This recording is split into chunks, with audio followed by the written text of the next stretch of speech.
We're just so excited to have Danielle just with us and willing to share her life with us. And before we get started, I'm just going to pray and then we can get started. Well, Father, we just welcome you here. We welcome you, Holy Spirit, to do what only you can do. We just praise you for how you've taken a life and changed it and restored it, Lord, and in only ways that you could. And so, Lord, we just ask that you'd be glorified tonight, that people wouldn't see Danielle, they'd see you, and the power, miracle-working God that you are. And I just pray for all these ladies in this room that they would not lead the same, Lord, but they would see just how awesome you are. In Jesus' name, amen. Amen. Well, we are just super excited. I think Danielle got a hold of me. You're going to need your mic. She had gotten a hold of me a couple months ago, maybe in January, February. And February. She just wanted some advice about her job, and God had other plans. Like we met, we talked about your job, but it's like it was meant for more than just talking about that. So then she started to share her story with me, and I'm like, girl, you need to give your testimony. And so this is how we arrived here. So first off, I just wanted to just tell us a little bit about your upbringing, like your childhood, and just take us there. My family was not close to God by any means. We had a lot of addiction, anger. Both parents were hurt souls themselves.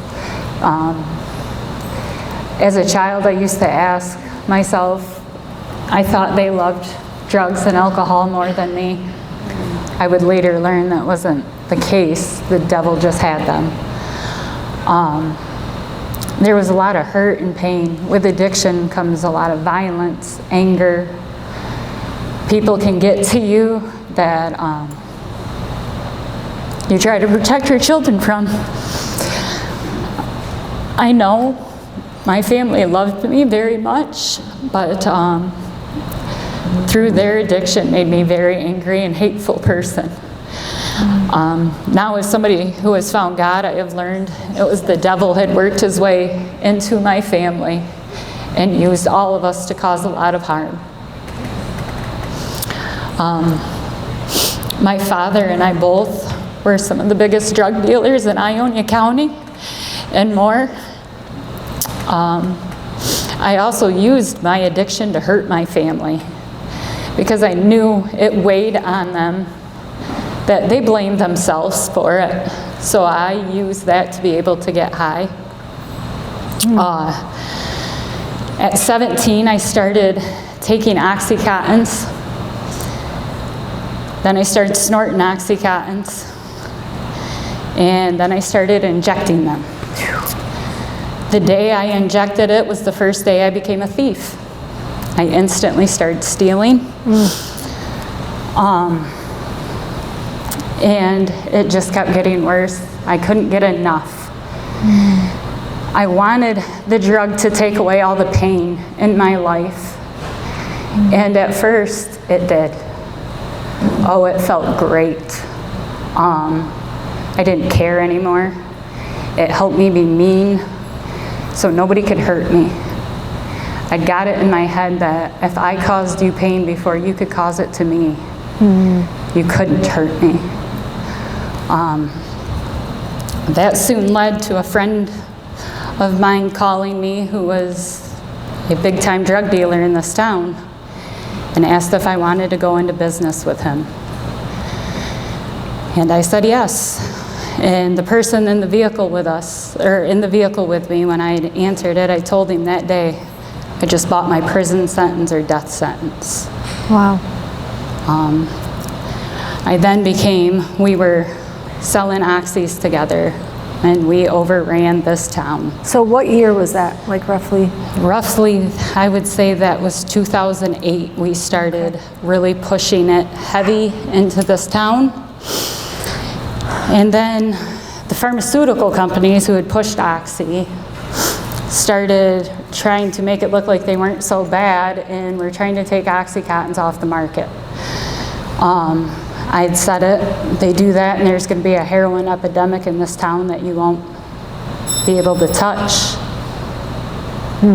I said one of the most evilest things at that point in my life, because when we couldn't get oxys, and I was a bad, bad addict, I didn't do it for the money at all. I did it to stay high. I told my co-defendant, if we make them withdraw long enough, they will turn to heroin. Because many people could not imagine themselves touching heroin. So we did it. We made people withdraw on purpose. And we overloaded this town. And it got worse and worse. So you had no like upbringing as far as like church or No, or I did God not or know. anything? I did not understand church, God. My grandma had taken me a couple times, but I was really little, didn't pay attention, didn't understand. Yeah. I knew about heaven and hell. I knew there was a devil and a God. But through all the struggles, I thought God hated me, that He did not care. He didn't care for me, He didn't care for my family, that the devil loved me, obviously. Wow. So there was no part of where I was trying to find God. But I still, and I'm sure everybody here can say, you don't know Him, but when you're struggling, you always seem to talk to God. Even before you know God, God, please help me. Yeah. And that was in my addiction. There's people in this room that had seen me heavy and strung out in my addiction. At one point, I had looked like a cat had scratched my arms. That was track marks. Wow. I was injecting myself nonstop all day long. So how many years did your addiction go? Like when? 7 years. Seven Seven full to years? 8 years, full on, every day. It had almost killed me multiple times. My father had to. I'd overdosed one time, and I could see, it was blurry, but I could see, and I kept hitting my phone. And my dad had to come into a drug house and take me out of it and help me not have to go to the hospital, because that's not an option. And when he did, a couple days had went by, and he said to me, Danny, your skin's yellow. Wow. I think you need to go back to the hospital. I walked in, and they had to test me. I was then diagnosed with hepatitis C. Wow. I didn't understand how I got it, because I wasn't sharing needles as far as I knew. A girl that I was best friends with at the time had then confessed to me that she was switching our needles out. Oh, gosh. I thought there was my death sentence. That drove me further into my addiction, because I thought how nasty of a person I was. Who would ever want me? It just shows God does not love me. And I didn't care anymore. And one day, while going through my addiction, I hadn't showered in weeks. I hadn't brushed my teeth. I hated people. I was walking past a mirror, and one thing my father wasn't just teaching me addiction and stuff. My father taught me values also. And he'd always taught me, don't ever do anything that you can't look at yourself in the mirror. And I looked in the mirror one day, and I didn't know who was looking back. And I didn't know God. But I dropped down that day, and I prayed to Him that you have to save me. You have to stop me and my family from hurting people, from hurting ourselves any longer. And in my mind, the prayer I prayed was God was going to put some miracle dust, and I was not going to withdraw, and we were going to have this big happy-go-lucky of a family. A few weeks later, the FBI blew my doors open and arrested me in front of my father. I had first got taken to Ione County Jail and was puking all over myself, going to the bathroom on myself because I was in such bad withdrawal. And all of a sudden they came in and told me they were releasing me. And I was very confused. I thought they were setting me up to get shot when I walked out the door. But that was so that the feds could indict us. They had moved a little too soon, and they didn't have all their ducks in a row, and they wanted to federally indict us. And when I got out, I called a few people. I was trying to get high. First thing I thought of, I want to get high. And I couldn't. Nobody would sell to me. And I tried to take, they have a drug called Suboxone that's supposed to help you with withdrawal. I tried to take it, and it did not work. And I went to my family, and I told them, I don't want this anymore. I want to feel the pain. I want to feel the withdrawal so I never go back again. I did not realize it because I'd used for so long and so much how long withdrawal was going to really last. Wow. How long would you say? 8 months. Wow. Before I felt like an actual real human being. It was weeks of me vomiting, projectile vomiting, going to the bathroom on myself, in severe pain. But my family pulled together for me and held my hand through this, got me Pepto-Bismol, wouldn't let me out of their sight. Wow. Would not let me out of their sight. And through this, the FBI came back and federally indicted me and started the process of going to sentence me to federal prison.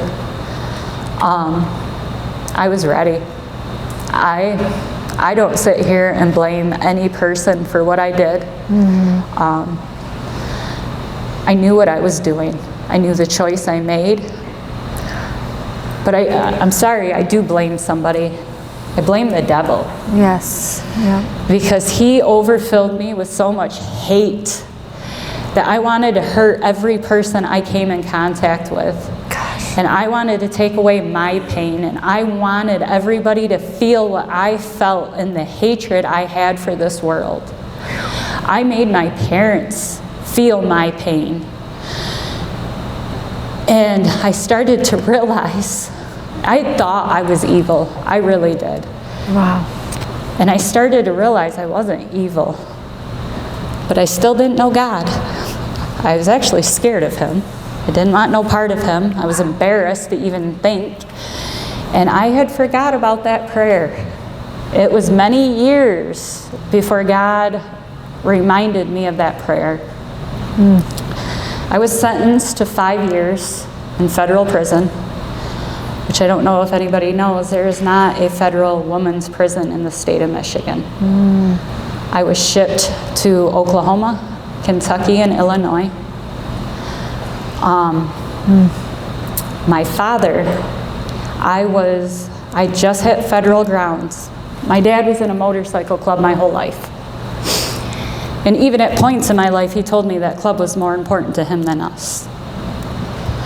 And I just hit federal grounds. It was that weekend, and my dad's club party was that weekend, and I called home to see how the party went, and my dad told me he quit.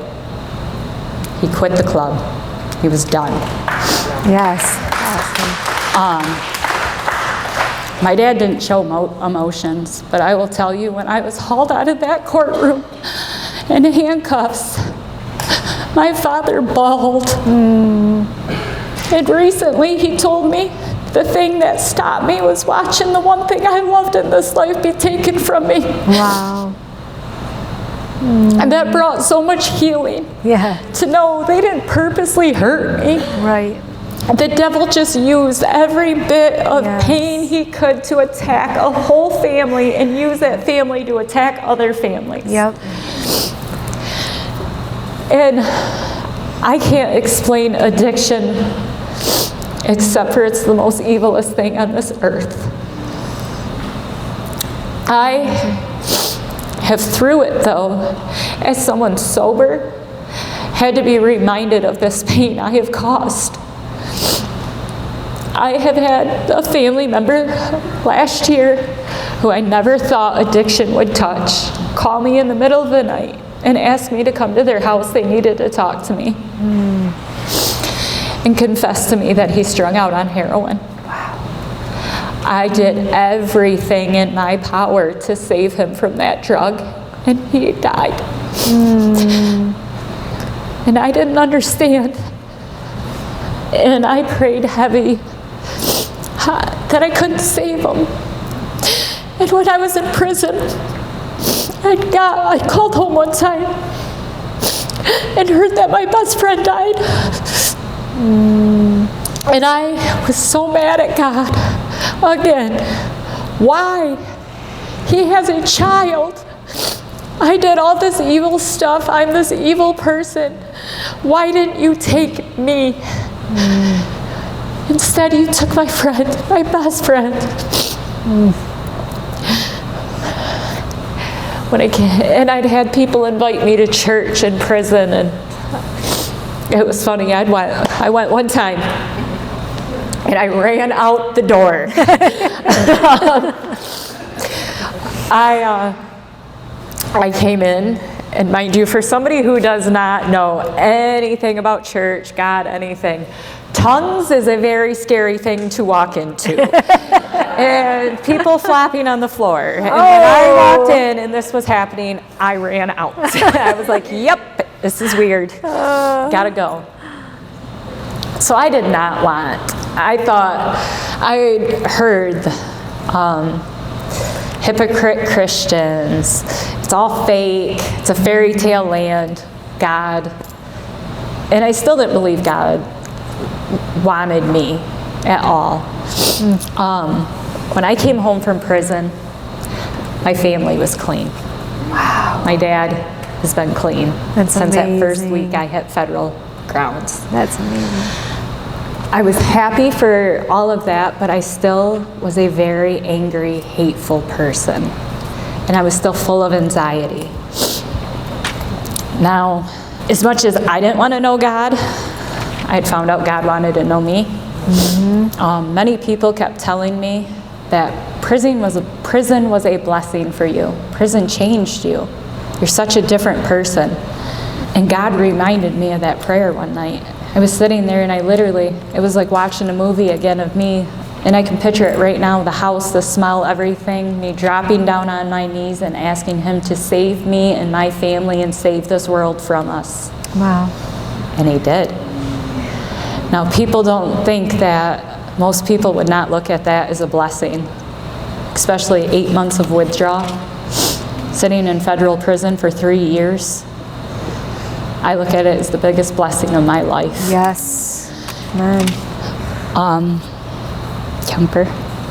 Yeah, talk about Kemper. So, at probably 12 years old, I started my period early in life. And first few doctor's appointments, of course, my mother's with me.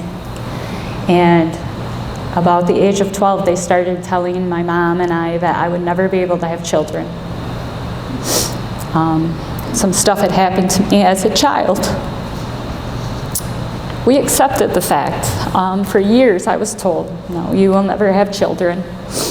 And I 100% accepted that. I didn't want kids around me because I was evil. I didn't want to take their innocence like my innocence had been taken. And for years, I believed it. And during my addiction, I was not safe with sex. I was not on birth control. I was not safe with sex by any means. If there was a chance of getting pregnant, it would have happened. When I'd come home from prison, my now husband found me on Facebook. We used together. We were heavy in our addiction together at points. So when he reached out to me, I gave him the what-fors of how long have you been clean, what's your sobriety date, all of that. I even asked my federal probation officer to look into him. There was no chance. I was making it clear to the world, if you are on drugs, get away from me. Yeah. Get away. I knew. I took that stance, and no, I will never allow them back in my life. And we started seeing each other, and I'd gotten pregnant. And I didn't believe it. How many tests did you tell me I took 5 pregnancy tests in one night. Matter of fact, leading up to, I'd been sick at work. I worked with a whole bunch of men. And I'd been sick. And they all kept saying, you're pregnant.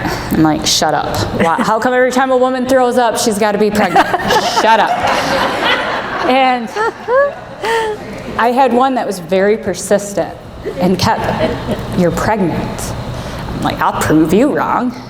The first pregnancy test I took was negative. Wow. So I was like, ha ha. And throughout the week, I kept feeling even more weird. And I was like, maybe I should take another one. And I wasn't even finished peeing, it said pregnant.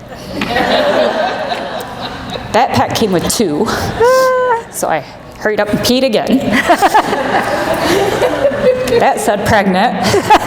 Drank a bunch more water and kept taking them. That's awesome. I'd called my brother and his wife. My brother's wife, I left this out. My brother had a child while I was in my addiction, and I stayed far away from them. I did not want to touch her because I felt like if I touched that innocent thing with these evil hands, I would hurt her. Man. That I had so much evil in me that I could not take this innocence. And I got to stay as far away as possible. So my brother's, at the time, she was girlfriend. She didn't really know me because I completely stayed away. I did a lot of my withdrawing in their home. She would bring my niece in and lay her with me to give me strength. Wow. And this woman that I didn't know held my hand, cleaned up my puke, made me get out of bed and go outside and walk. Wow. Made me go mushroom hunting and all sorts of stuff. She wouldn't let me just lay there and rot. She made me. And I started to feel love throughout my life. And Pastor John one day had brought it up about love. God is love. I hated love. That was the devil inside of me. He did not want me to love. He needed me to do these evil things, and I could not have love. And that is why he used everything he could to teach me that love was bad. And the love that woman gave me, I didn't understand it. But it softened you, right? It softened me. When she was the first person I called to tell her I was pregnant. Wow. My brother and her told me I wasn't allowed to tell my parents till they got down here. They drove from Acosta, Michigan to Ionia that night. And we handed my parents the pregnancy test. And my dad was like, what the heck is this? And then, I'm touching your pee. And then it hit him. You're pregnant. They said you could never have a baby. Wow. My dad looked at me and said, this is a miracle. And that little girl has been more than a miracle. Because she also, I didn't know fear, I knew hate. When I had her, I would suffer from postpartum. Being clean, I didn't do the drugs, but I still suffered heavy from high anxiety. When I was in prison, they had to highly medicate me because I was having bad breakdowns.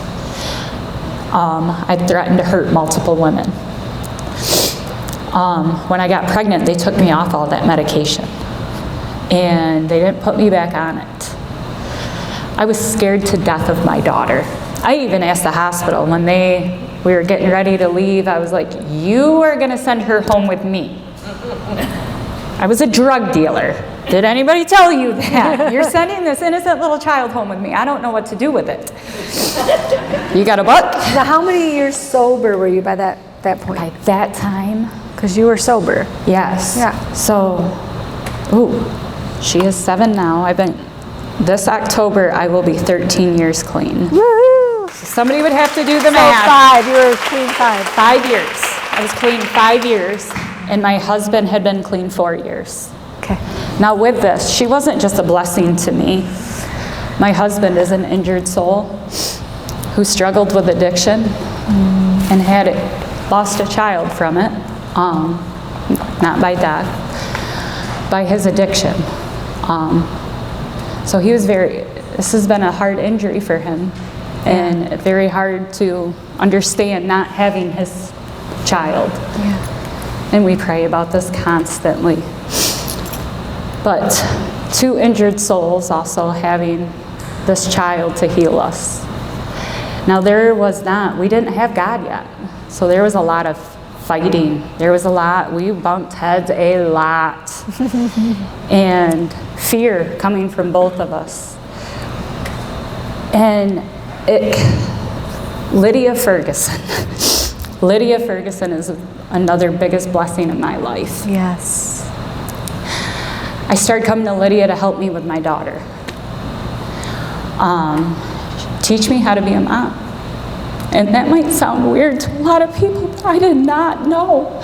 They say that mothering thing just comes to you.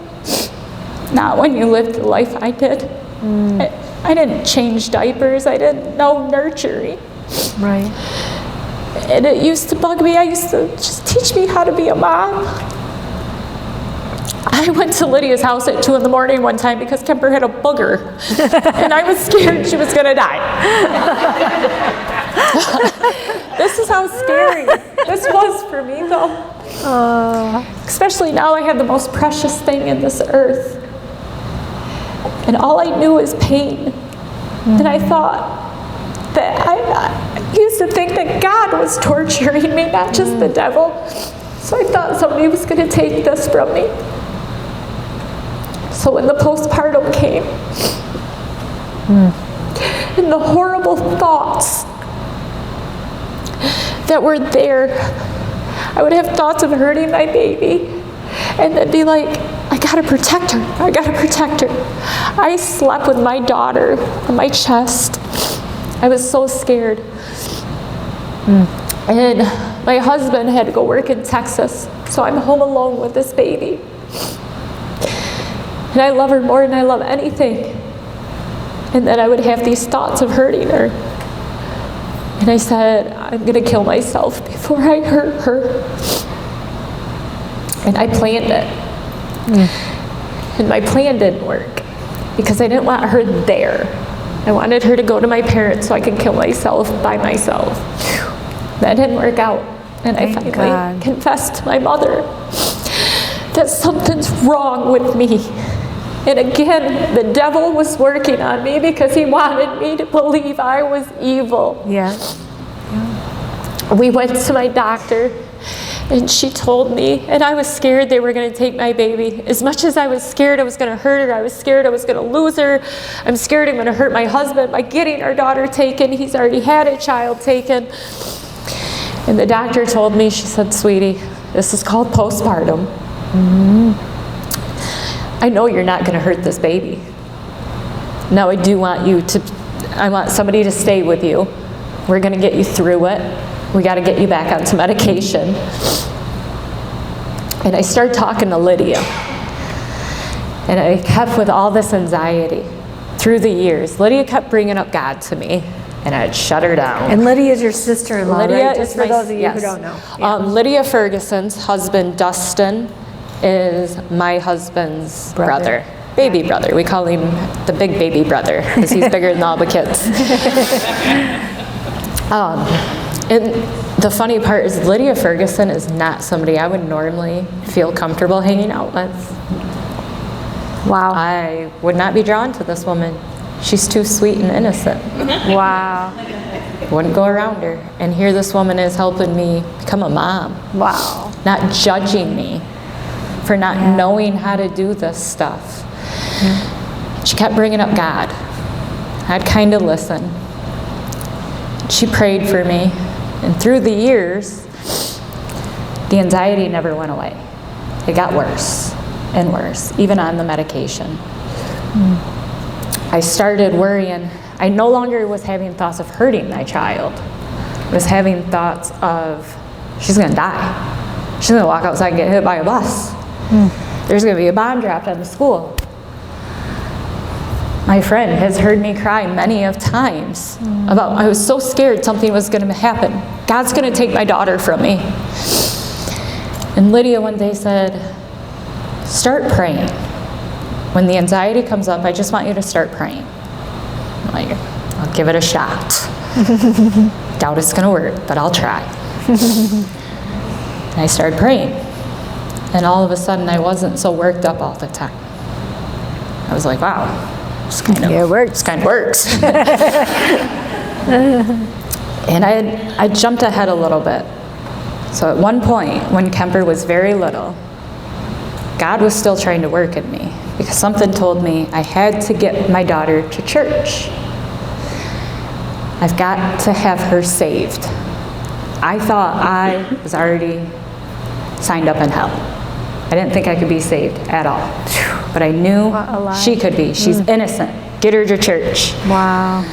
I came here and through the things that are said to you out in the world and that the devil wants you to hear about, hypocrite Christians, judgmental, this is fake, all of this, that's all I'd been fed.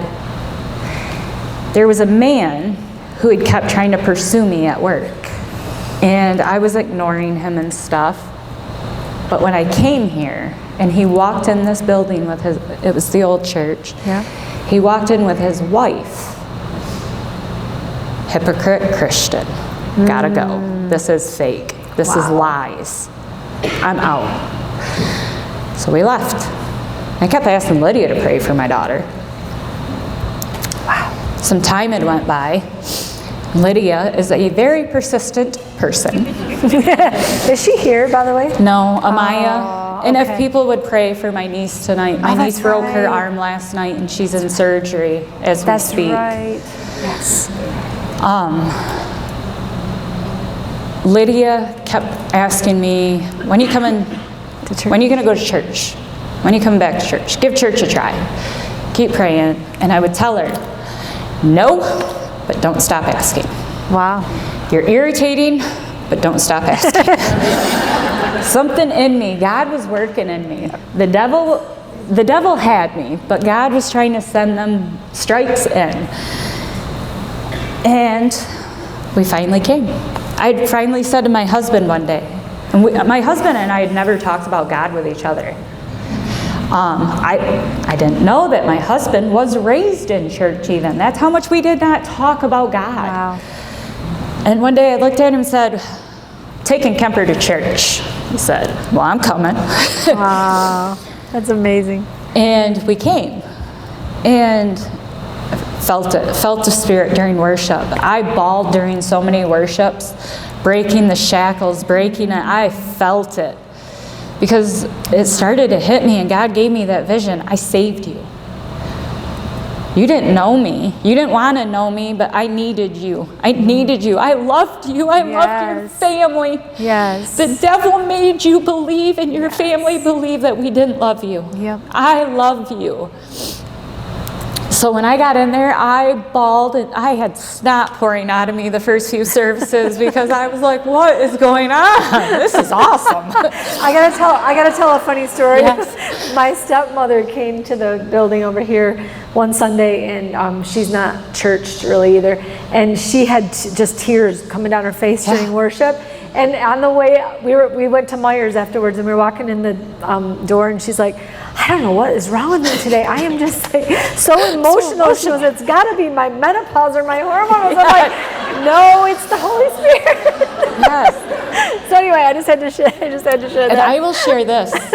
I seen a quote or seen something on Facebook one time that says, us addicts will know each other in the church because we're the ones bawling. We are the ones that have finally felt freedom for the first time. Yes. Yes. In that pit. But with that, the devil keeps us busy. Work come. I work construction. At the time I was building bridges, which is a very demanding job. 60, 70-hour work weeks with a long drive. I get 1 day a week to do everything, and I want to see my kid. Church became a chore. And the thought started, well, I don't have nothing to wear. My hair don't look right. I can't go there and look out of place. I can't. They're going to judge me. Not. The devil just kept feeding me these lies. And you are too busy. He kept me busy. And something that I used to preach at people with helping with addiction. I've been trying to help with addiction since I have got clean. I didn't know it was God, but I did not want people to feel addiction. Yeah. I wanted to save them from feeling that pain. I wanted to save families from having to feel the pain of their loved one going through it. Yes. I knew I was strongly, I had a purpose of Yes. back up. I want to save this. Yes. And so I would tell people, I had learned, if I'm busy, I don't think about getting high. The anxiety goes away. I found this new wonderful thing where I didn't have to take medication because I could work myself to death and not have anxiety anymore. I thought I found a miracle. Till I realized it was keeping me busy for a reason. I was still angry, sinning all the time. I have a scar on my leg from going out and getting drunk one night and being so drunk that I couldn't walk. I wasn't realizing all this because I still didn't really know God. I started getting touches of Him, but I didn't know Him. And my daughter, who I was never supposed to have, who brought all this warmth to my heart, who I didn't tell you, my father is her babysitter. My dad's little princess, okay? Yeah, princess. The compassion I see out of this man. As a child, my father and I did not hug. Wow. My dad has her wrapped. That's his safety net. And he wants to do good because of her. And I started looking at her as, you saved our lives. My child, after we'd quit going to church for a while again, we were sitting in this parking lot waiting to go in the restaurant. And I was talking to my daughter that she needed to pick an activity or something for summer. You got to find something to do, stay busy. You're not just going to be on tablets, stuff like that. And I'm sitting there talking. And all of a sudden she looks up at the church sign and she said, how come we don't go to church anymore? I miss my church friends. I want to go to church. Her dad and I both looked back and said, we'll be there Sunday. I love that. Oh, This time around, love it. it was a whole new feeling. It was, I had prayed, God, give me the time. Help me. If you want me in church, God, you got to help me because I feel like I don't have enough time in the day. All of a sudden, it feels like my Sundays got bigger. Yes. I have time to be here. That's awesome. And we've started volunteering. Like, gosh. we are now finding we want to be here more than anywhere else because we Wow. feel so much peace here. Yeah. A peace that none of us Don't you think knew. when you give God the first of your day like that, it's like Yes. He multiplies the rest. Yes. The week even seems the probably. whole, when you start it, and Yeah. it's like, man, that feeling Plus in there. you're encouraged. So Yes. yeah. I love your daughter. I've heard those stories so many Yes. times where it's through the mouths of kids. Kids. The Bible says mouth of babes Yeah. that the Lord has ordained praise. And I just feel like He uses those little ones. Like with your father, Yes. how she's ministering to him just by loving Warming. on him. And yes, love it. I feel my father will make it to Jesus. Yes. I've told them, and both my parents have gave me the looks, is I have said, my goal is that we all make it to heaven. Yes. One time as a child, hanging out in a big group of bikers, a comment was made that they didn't know would injure me either. Somebody had passed away, and here was nobody knew God, so automatically he's just a good person, he's going to heaven. Okay, but he was just snorting meth and all of that, but everybody's going back and forth with it, and somebody had brought up like, well, you can't be doing this stuff and make it into heaven and all that, and I was like, I want to go to heaven. And somebody looked at me and said, why would you want to go to heaven when all your friends are going to be in hell? Remember, you can't party in heaven. Wow. And I'm like, yeah, you're right. Let me strap on that hell belt. This is weighed heavy that I need to let you know. Another time the devil's tried to get back at me. October 27th is my sobriety date. On October 29th in 2020, I was severely injured at work. I had had a hernia rupture inside of me while I was pouring concrete. I was in Novi, Michigan. I felt like I was in labor. This pain was happening. I started profusely sweating, and I did not know what had happened. I'd went to the Porta-John, and I'd had hernia surgery in prison. And so I knew what hernias looked like. And when I got to the bathroom, I had this bulge, just bulging out of me. And I tried to push it back in, and it wouldn't go. Well, being a woman in construction, you feel like you've got to kind of give a little more, because men make sure you know this is a man's world. So I didn't want to show pain. And I went back to work. I was trying to pull concrete. And I started vomiting. Man. And I finally went to my friend, who was our foreman, and I said, something's wrong. I got to go to the hospital. I got to go now. And I was going to try to make it to Lansing. The hospital was 1 mile up the road. This is on October 29th. I just did my sobriety date. I couldn't go any further. I had to pull into that hospital. I was in so much pain. Labor. By this point, labor did not feel, labor was easier. Wow. And I walked in this hospital, and I was saying, no, you are not going to get me back in my addiction. And I told this hospital, I'm signing up, I said, give me a paper, give me that paper. I refuse narcotics. Whatever happens here, I refuse narcotics. I am not going to die with drugs in my system. I don't care if I'm dying, I don't care. I refuse any narcotics. Did not know that anesthesia is a narcotic. So by me signing this, I also just signed that I could not take anesthesia. Ooh. I got back in the room, the surgeons came in, they tried to shove it back in and it wouldn't go in. I almost broke the surgeon's hand holding it while they're trying to shove it in, because I am in so much pain. They finally do an ultrasound of me, and they find out the hernia ruptured and punctured my bowel. I am being poisoned to death. As we had been speaking, we have to get rushed into emergency surgery, but it just got even more dangerous because I refused anesthesia. They have to do this. The anesthesia makes your whole body you won't be moving anything. What they had to give me, my nerves could still move everything, which now makes the surgery even more dangerous. I woke up hours later to my mom calling me and telling me they had been called and I had died twice on the operating table, but they were able to bring me back. They had to take 12 inches of my intestine.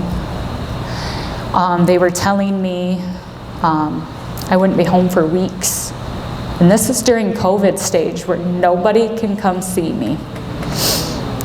My daughter's birthday is November 2nd, and I'm in the hospital on October 29th. They come in and they told me it'll be 5 days before you can have food. I said, no, I'm going home in 5 days. And he said, excuse me? He said, whatever we got to do, I'm going home in 5 days. I'm going to be home for my daughter's birthday. So we can try it. And they kept asking me, do you need, how's the pain? How's the pain? I'm like, I'm fine. I gave it. I knew. I put my mind to, you're not taking me back to addiction. Mm-hmm. I have seen too many people who had been years in recovery break an arm, break something, have surgery. They prescribe them Vicodin or Norco, and they are back shooting heroin within a month. That was not going to happen. My daughter would not know the life of addiction. And I said, I want to die clean. Yeah. That was another time that God helped me through a whole surgery. With no anesthesia. No pain, no anesthesia. They had knocked me out with something, but there was no pain. They literally kept coming in. Supernatural. I had a caffeine headache that bugged me more than that surgery? Than the 6-inch incision that was stapled. They took 12 inches of my intestine. Another time that I didn't think I knew God, but He knew me. Yeah, that was supernatural, no doubt about it. That is 100%. No doubt about it. Wow. And the fact it was so close to my recovery date. So why I keep pointing out the date is baptism came at church. After we found God, we've been here and all that, things started weighing heavy on me. I'm feeling it and everything. I was baptized in this church on October 29th. Thank you. I didn't even know that was your sobriety When they date. said the date, my sobriety date's the 27th. Okay, so 2 days But the 29th is the day when it hit me. Was your surgery? It was the surgery, and I said the day the devil tried to take me back.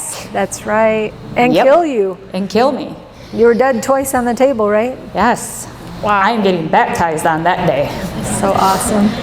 And Pastor John, when he asked, who is Jesus to you? He knew, he could see what I felt because who Jesus is to me. He literally pulled me out of hell. The pit. I planted my feet in hell. And all I could picture is while I was sitting there is the flame shooting up my leg and Jesus coming down and pulling me out. Man. And saving me. And when I have finally given my life to Jesus, when I now know Jesus, the struggles that I still struggle. The struggles are there. Mm-hmm. But to have God with me, every time I give it to God first, it's so easy. The struggle is there, but you're not in that pain. You're not in the anxiety and the turmoil and the hatred. But if I don't give it to God first, the devil still comes in. Mm-hmm. I had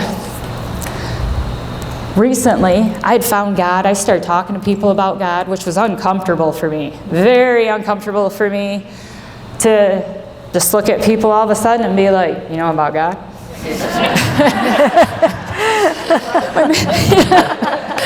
You're sitting here telling me like, oh, my life sucks, this and that, and all I can think is like, you know about God? Can I drag you to church with me? Want to go to church? Yeah. Like, the only answer I have for you is church. God, like, I don't know how else to help you. And I tell them, like, yes, I got sober, but I didn't know God, so I still struggled. My marriage was still.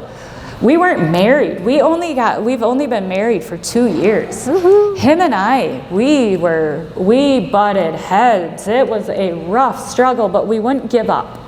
Yeah. Because we wanted our daughter to have both parents. Yes. For her, we would not give up. Yeah.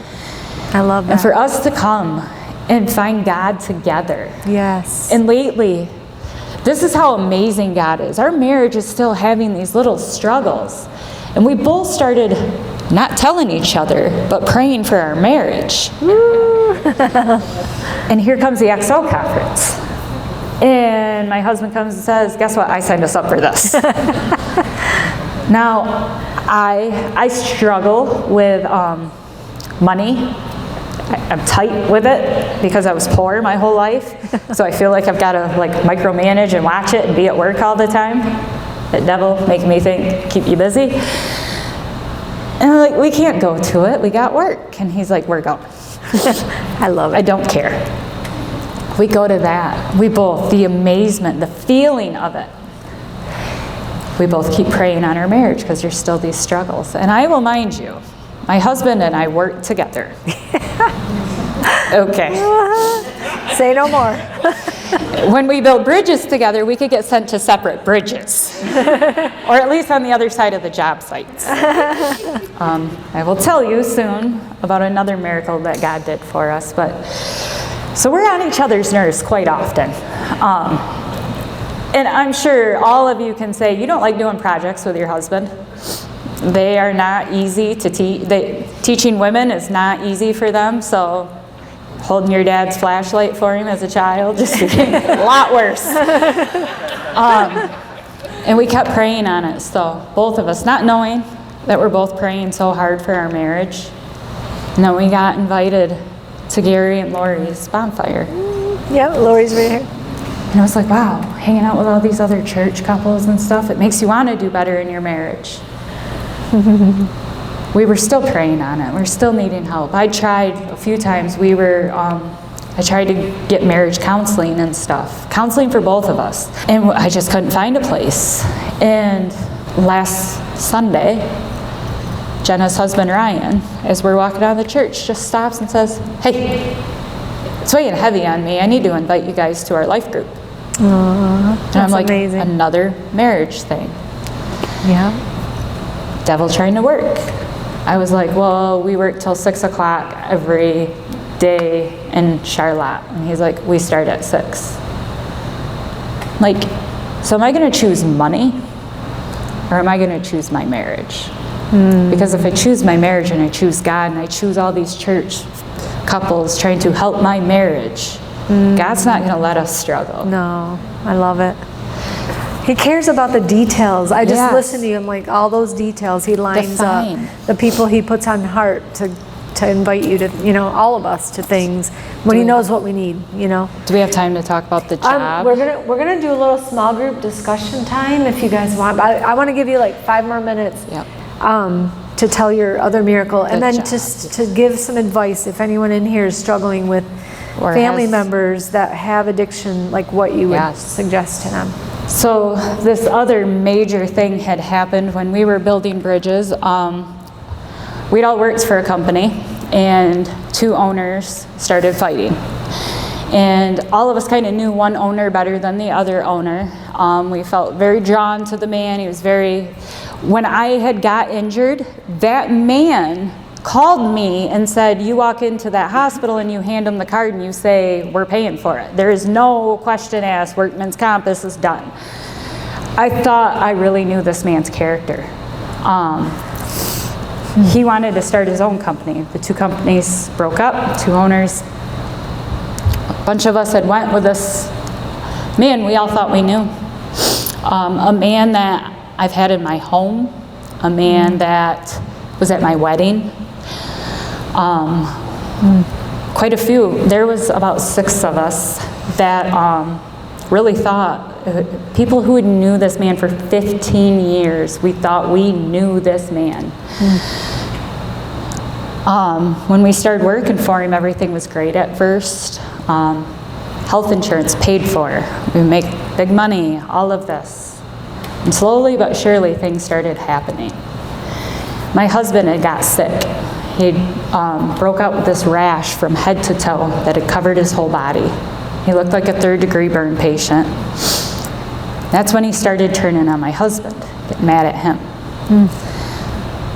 Needless to say, things got very evil. And the only thing I can say, all of us sat there, what happened? What happened to this man? We knew this man. This man was a great man. Greed. The only thing any of us can think is greed. But during all this man got so evil. Yeah. We found him recording us. We found hidden cameras. He had called and threatened me over my husband. He had laughed while threatening me, telling me, I'll know everything. Yeah. Wasn't he withholding your money too? He was ripping us off money. Yeah. And in our job, we get paid different job scales for different things we do. He wasn't paying us our job scales. He was taking it from us. Lying constantly. I can't explain the meanness and evilness that was there. And I kept asking God, and I was going through some other stuff. This man, we bought our first house last summer, and I was very scared to do this. And I put the first bid in on my house, and I pulled the bid. I was scared to death to do it, because in construction, we get laid off in the winter. And my mortgage was going to be high, and I pulled my first bid. This man came to me and said, "Why'd you pull your bid? Why didn't you do it?" And I said, "You can't guarantee me I will work every winter, so I can't pay that mortgage in the winter. I know this. I guarantee you, I will put you in the office. I will help you. Put a bid back in." I did. And the funny part, that house itself was a God's blessing. I put the lowest bid in and got the house. Yeah. And this house, it came up multiple times, and we kept not getting it, and then the other people would fall through. So I was like, okay, God's miracles. My husband gets sick. We now have this house payment. My husband can't work. This guy is turning on me. I had so much turmoil inside of me. I had walked up to Lisa on a service one day. I don't even know what you had said. If you're feeling something come up.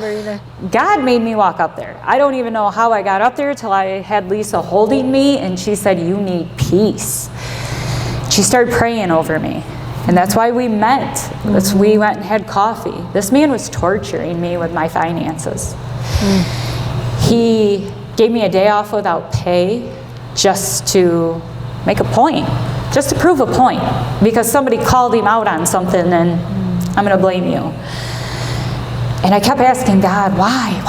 Like, you give me this house, you give me all this stuff, and now I'm going through all this stuff. I don't understand. And he kept saying, trust me. Trust me. I'm like, well, I'm going to trust you that I got to go. I know that. And I was trying to look on Indeed for stuff, and I called my friend one day. I sat in Meijer's parking lot bawling, trying to fill out applications, and I didn't know how to fill an application out. I'm like, I don't know what is going on. God is telling me not yet, but something's got to give. This is breaking me. And it started coming up. My husband had went and talked to another company that was involved with us, and we started finding out more evil stuff that was going on behind the scenes. And then I talked to him. I got punished. And we don't know if he knew, if he was stalking me, tracking me, what was happening. Well, this week was leading up, and I told Lydia, I told a few people, I said, I'm going to be let go this week, and I'm going to be let go in the form of a text message. I feel it. I talked to Lisa for guidance about, because this other company needed some help, and I didn't want to do this help out of revenge. That's why I went to Lisa. I had said, if I'm doing this out of revenge, it's not going to be helpful to anybody. Right. I need to make sure I'm in the right spot. She guided me. I went straight there. That was the final week. And friends that had worked there had started to they seen this man come after me, mean. And they said there was a peace over me. And I kept saying, I was preaching it. God's got me.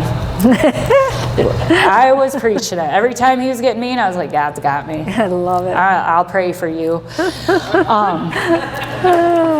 God had me so much. At noon on Friday, this man laid me off. Yeah. Thought he was going to cripple me. He was already crippling my finances. Not working me all the time, everything. At 3 o'clock that Friday, I started my new job. Yep. Woo! Yes. That's awesome. I said, God, you know what I need to make. Because I put my house payment to my bridge budget. I said, you know what, God? You know how much money I need to make. Weigh it heavy. We worked for this company 1 week and 2 days before the owner pulled in and said, what am I paying you? And I said, well, I'm leaving that up to you and God. We did take a pay That's a good cut, answer. but I am telling you, we still make very good money, and we can Praise pay our God. bills. Yay! Yes. So, what advice would you give people in this room if they have? How many? Just curiously, are you? Did you come tonight because you have people you know that are in addiction yeah, raise your hand. Is there? Yeah, so there's a few. So talk to them about what. Obviously, we know Jesus is the answer, Yes. but if they're not to that point yet, how would you speak to them? You have to. One thing I will tell you, tough love. The addict is going to say mean, horrible things to you because they want their drug. They want it more than they want anything in the world. So I'm sure you've been said some horrible, mean things to. Don't give in. Still love them.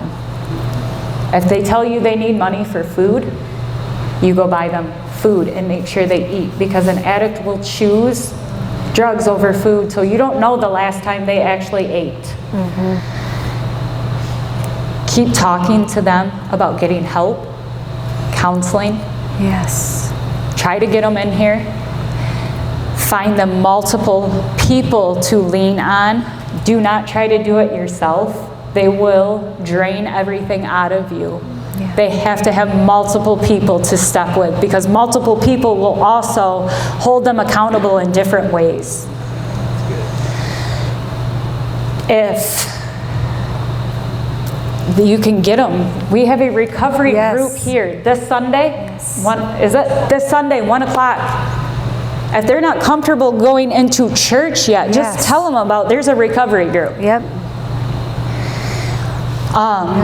Any resources. We have what they call recovery coaches in this town. If I can get a list of them for you, I will. And keep Praying. You keep Yeah. praying. Yes. Keep praying That's the hard. biggest thing. Yep.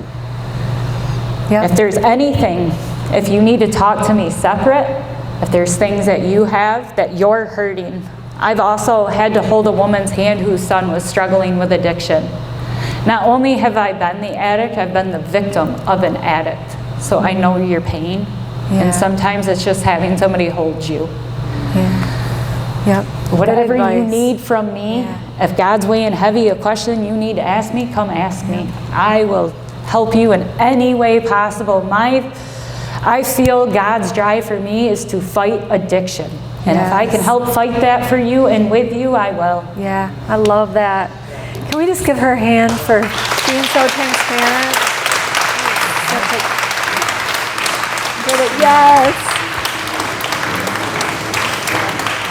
I'm standing too. I hope that helped. You're amazing.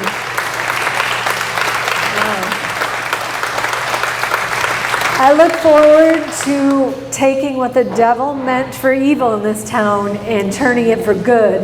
And that's the thing you're going to help do. Because I believe a lot of the people she has influenced for the devil, she's going to influence for Jesus. And I can't wait to just see him trickle in one by one. I get told that one good thing about me is I'm blunt, and I don't get pushed Yes. back down easy. So, yeah. kind of like Lydia, I'm just a little more like, you want to know about Oh, God? I love that. I love that about you. I love that. I was going to say, to open this whole thing, is our testimonies, you guys, are so powerful. We all have one.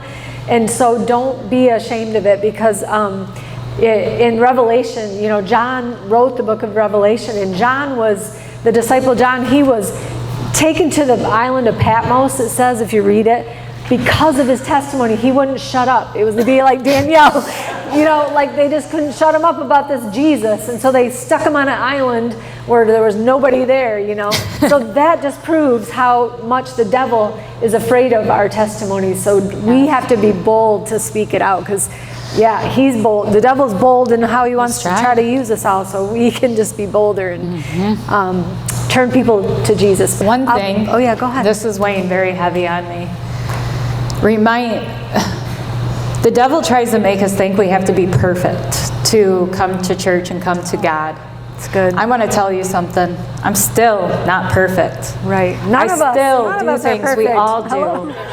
Hello? So if there's somebody here that's not used to coming to church, or somebody that's going to be listening that thinks, well, I got to be perfect to come here, or I'm going to be judged. No, you're not. I still have vices. God will weigh heavy on you when He wants you to fix that vice. Yes. It's not for anybody to judge that vice. It's for God. Yes. We're here to stand by that person, pray for them. Yes. Yes. Sometimes people pray for us and we start feeling funny and we don't even know why we're feeling funny. But That's just so good, come. though. Please Yes. come find Jesus. Gosh. Yes. Yes. Because the only thing I can say that has really finally healed me, and I know is going to heal my family, is Jesus. Yes. So if you feel like you're not supposed to talk about Jesus to somebody, talk about Him. Be like Lydia. And bug them. Please. Yes. And Because if you they need don't, to be here. if you're in this room and you don't know Him, this is the time around your tables. Just confess that, and they would love to pray for you around your tables right now. So just be transparent with each other.